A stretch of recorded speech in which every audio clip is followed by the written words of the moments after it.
And given these bombings are being done using our tax dollars, perhaps we should ask some questions.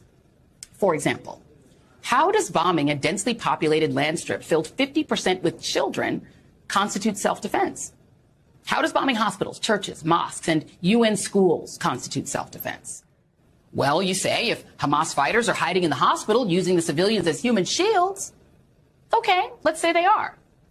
Are you arguing that flattening the hospital and killing newborns in their incubators and their moms in the NICU, cancer patients, someone with a broken leg, the doctors, nurses, and just the women and kids hiding in the hospital, that's not a war crime? Because you would be wrong, according to international law. Well, why don't the people in Gaza just turn over Hamas militants to the Israelis? Okay, how do you propose they do that? Hamas is the de facto government in Gaza, and they're the ones with the guns.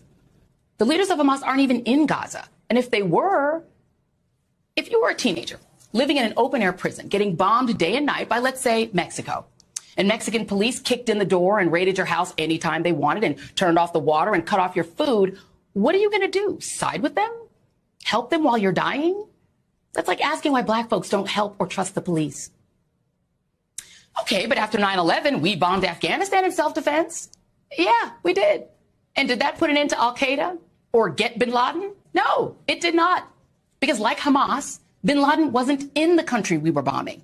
President Obama got him 10 years later in Pakistan using special forces and without bombing scores of kids to death.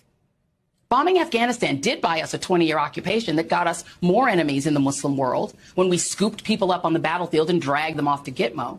And when we threw in a gratuitous war against Iraq based on lies by a Bush administration that traded on our anger and our fear, the world rose up against us as we committed torture and tossed former Iraqi police and soldiers into makeshift gulags, and those prisoners later turned into ISIS.